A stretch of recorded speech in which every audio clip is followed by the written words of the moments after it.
All right, we're back. For me, that was about 10 minutes. For the rest of y'all, it might have been just a moment or two. So back to that first rig I had. It's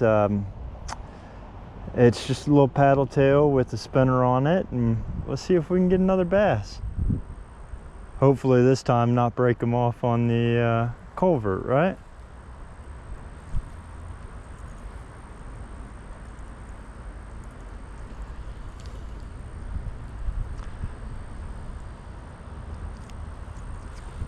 So let's see.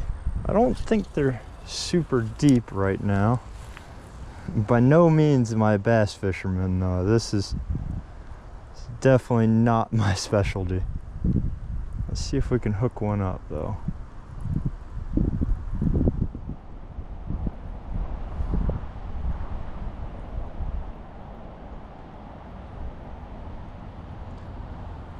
So like I said, it's just a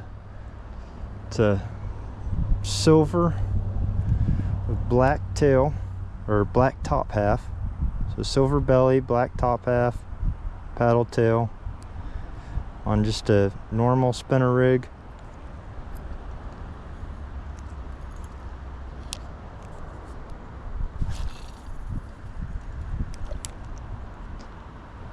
And right now I'm just trying a couple of depths to see if I can kind of place the fish a little bit.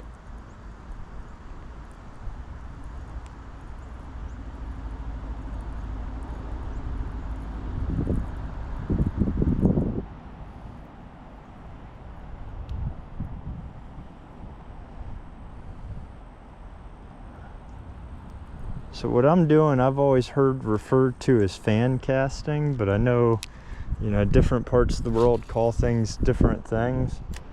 So if y'all call it something different, go ahead and let me know. I'd be interested to learn some new lingo. Let's see.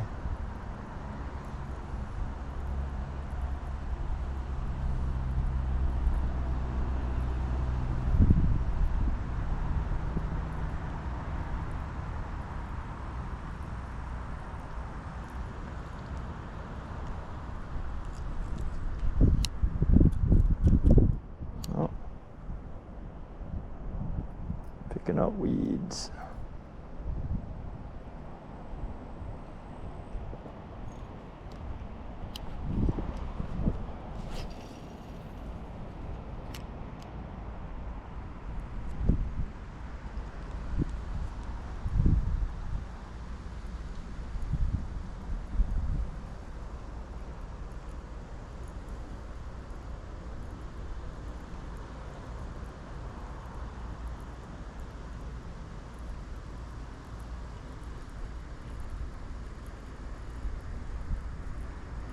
So that last bass that we hooked up with was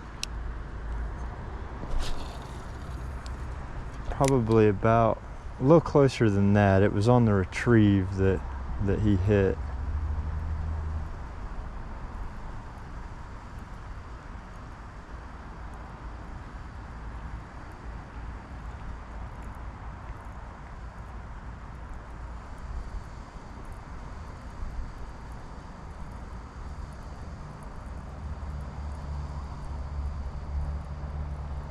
Might have scared all the other ones. He's walking around with some new jewelry in his lip.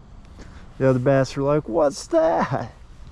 He's like, "Oh man, you don't want to touch that.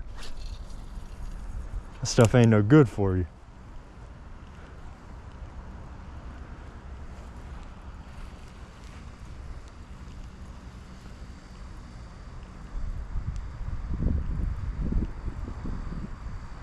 Oh.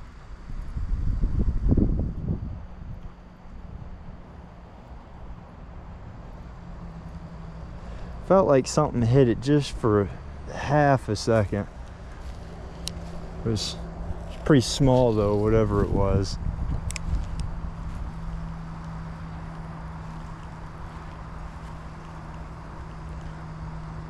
And then we just had something jump, right there on that real shallow area. So.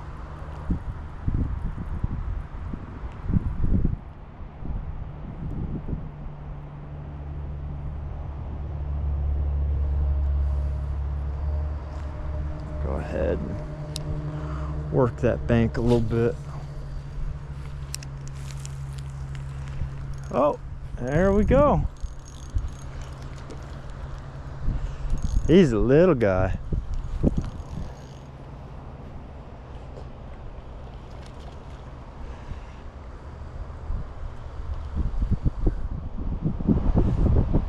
He says I'll get acrobatic with it though. Oh, and he spit it. So I use really lightweight line when I'm out here playing in the pond. So I try not to set the hook real hard on these fish, just because it'll just straight up snap it.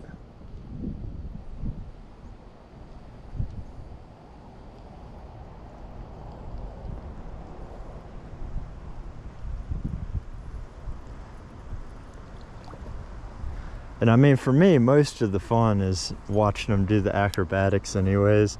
I think that's probably the best part of bass fishing, in all honesty.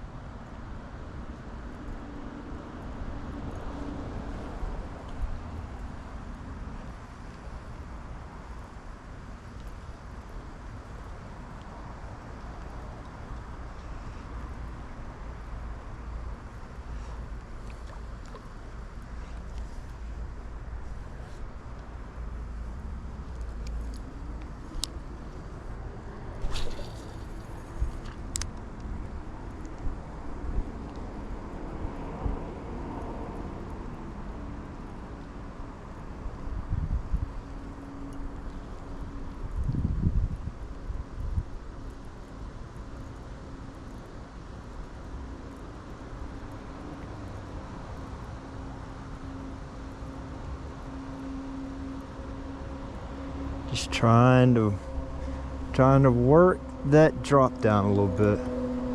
Just stay right on it.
Oh, got us a wind knot.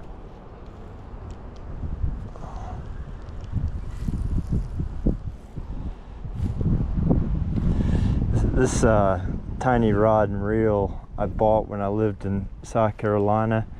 It's actually meant for like trout streams and stuff like that. So it's got a very small amount of line on it. Because I mean, the fish I was targeting were probably 8 to 10 inches long. Just you know, you're only casting 10 feet, 12 feet. because you're in these like super small covered creek type areas.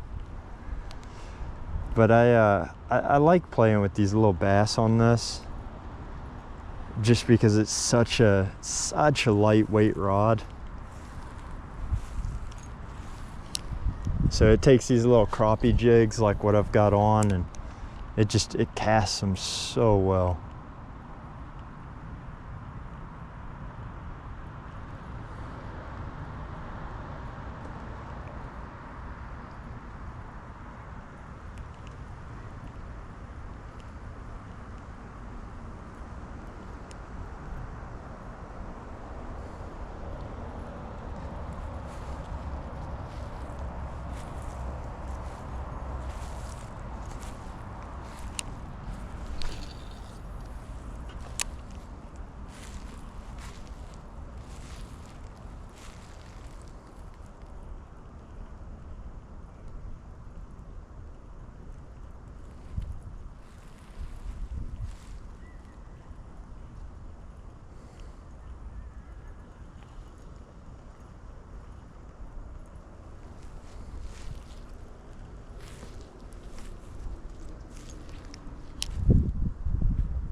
Oh, we got something, maybe.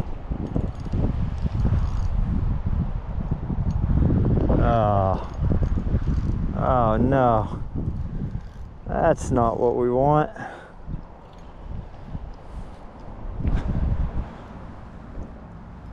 Catching somebody's trash.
So once I get around this corner, I'll go back to casting the bank until I get down to the end, and then we'll do some more fan casting.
Oh, no. I thought it was something for a second.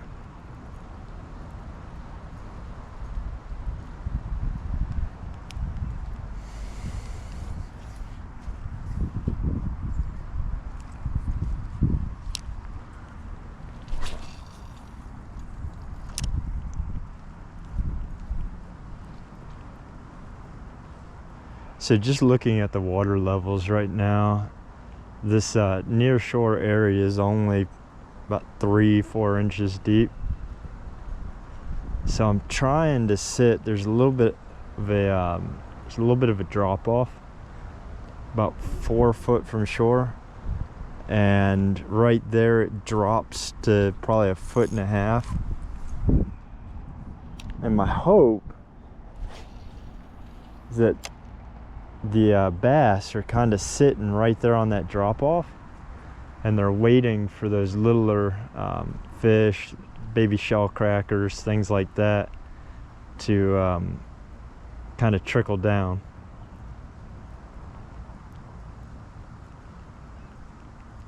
At least that's kind of how it works in saltwater.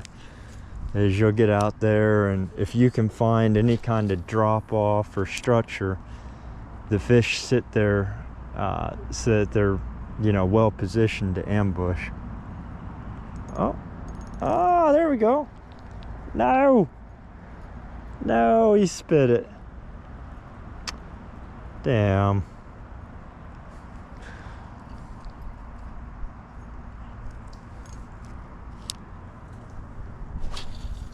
We had something for just a half a second.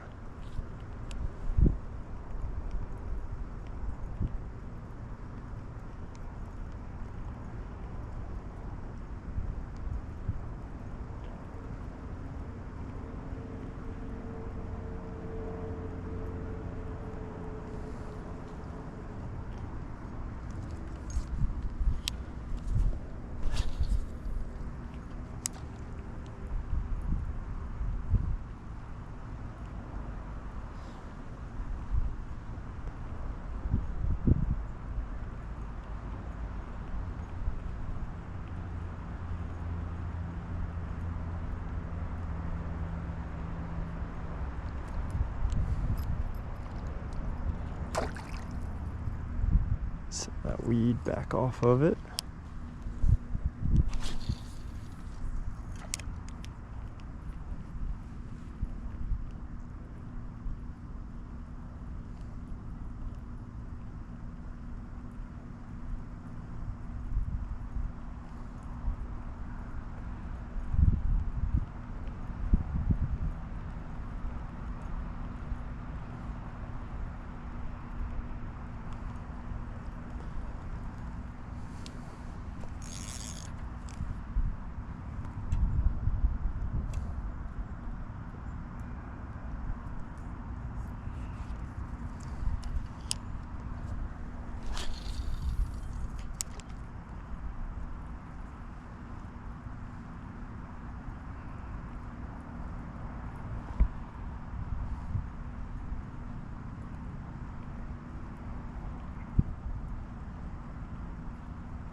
I tell you, they're not very interested in it today.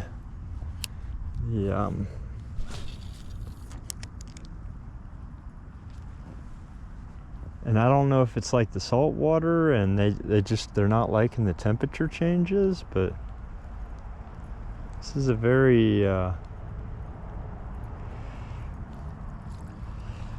This is very underwhelming.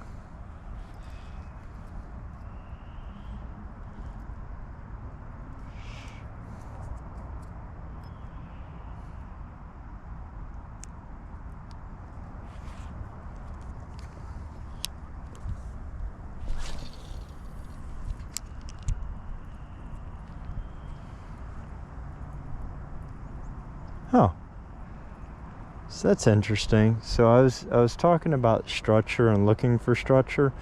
Right here seems to have a pretty decent drop off for this pond. So right in front of me, you can see it's a little bit steeper, a little bit deeper.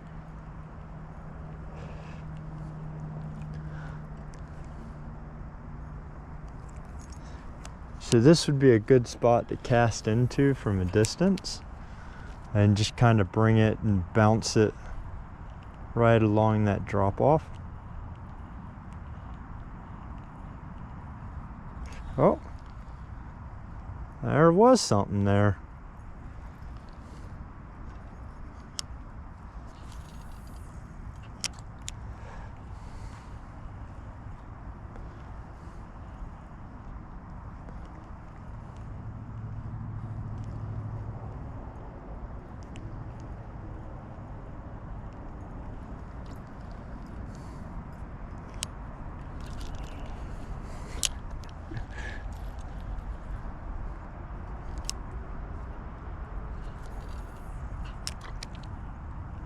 See if we can bring it up through here one more time. Get him to hit again.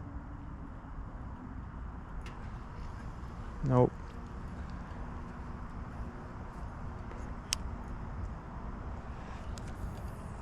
They said they are one and done tonight.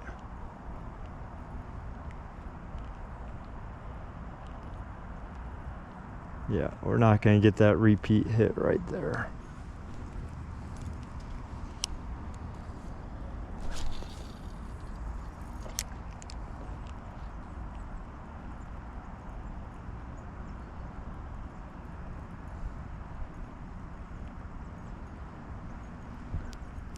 That looks like a little Japanese maple, maybe. Just right there in front of me.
Alright, let's go down a little ways, try to get back where the sun is.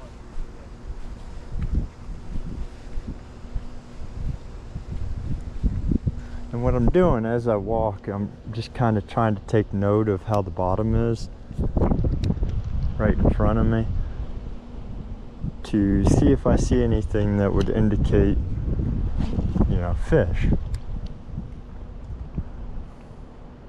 So do I see any aggressive sloping, or do I see piece of wood on the bottom that they might be hanging out on, just kind of things like that.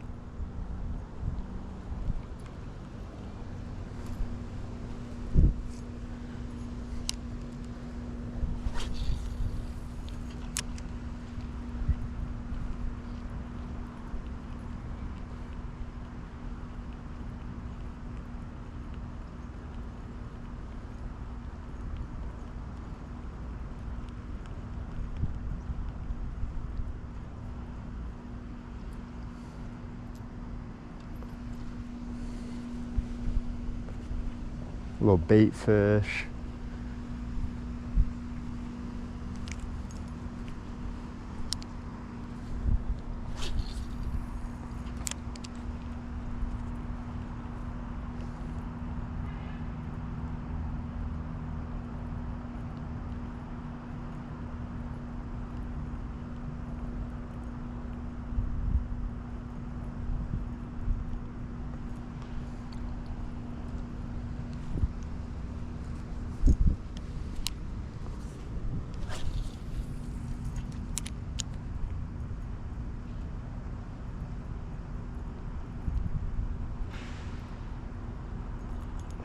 Oh,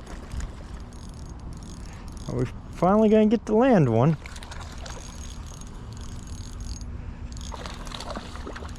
Look at him jump. He said, "I do not like having this hook in my mouth."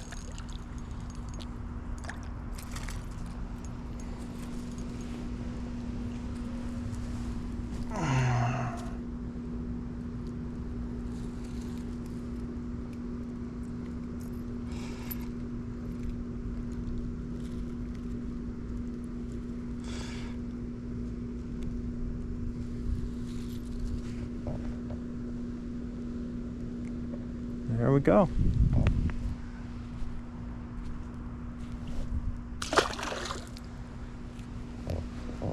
And off he goes.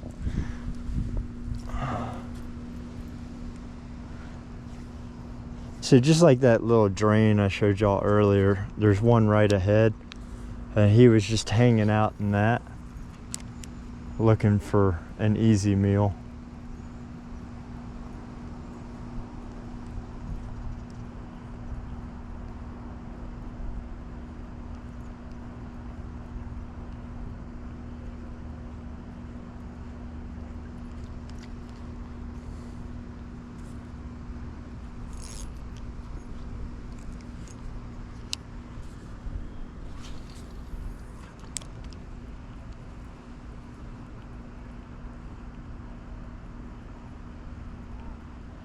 Oh.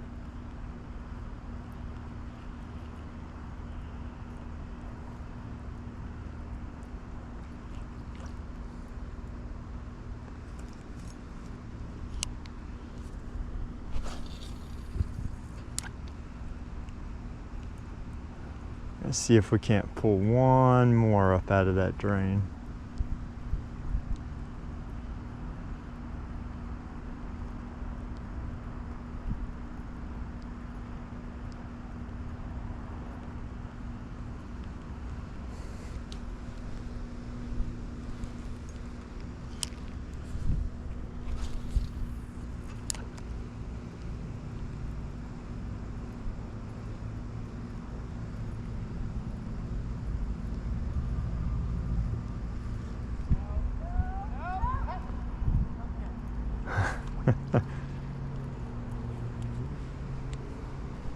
No such luck. This right here is what I'm talking about with the drain though. And maybe y'all can see all the little baby fish that are hanging out just on the edge of it. So what'll happen is you'll get those larger bass that'll sit inside and wait for the babies to kind of just filter over the top like this lure.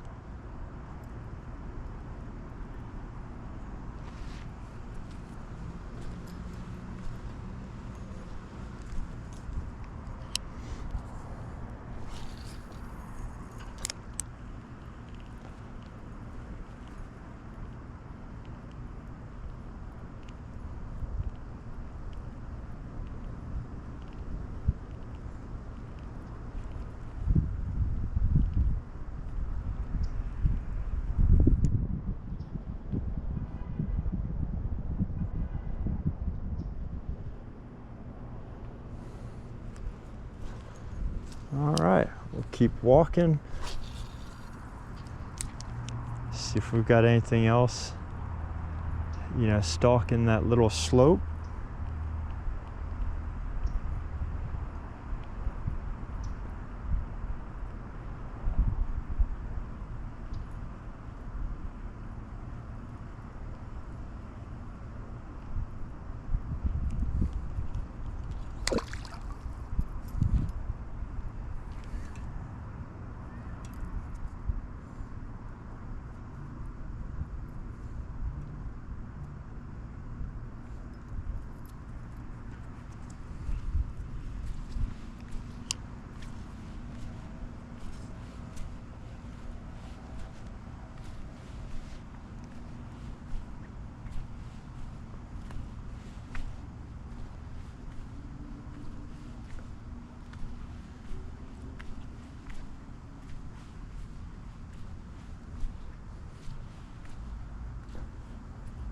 So I see a lot of little bait right on these little sandy areas, and they're hard to see, but like right where my rod's pointing right now, there's a small school.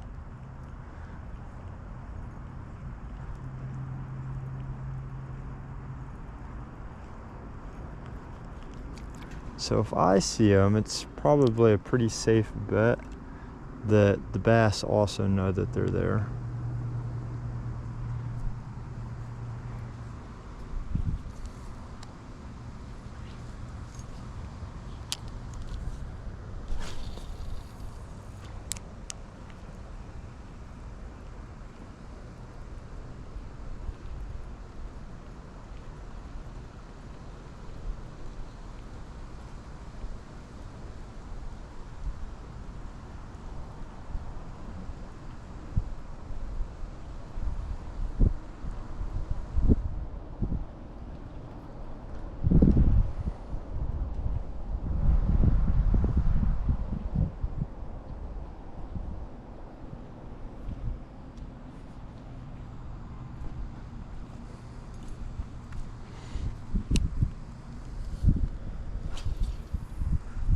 So I've got another drain right up here, right where I was just casting.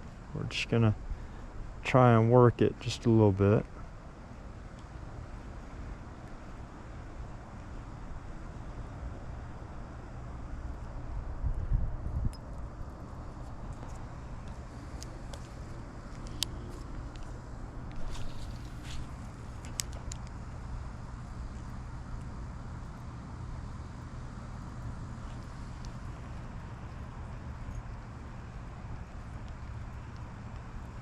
And then I've got one more drain on the other side.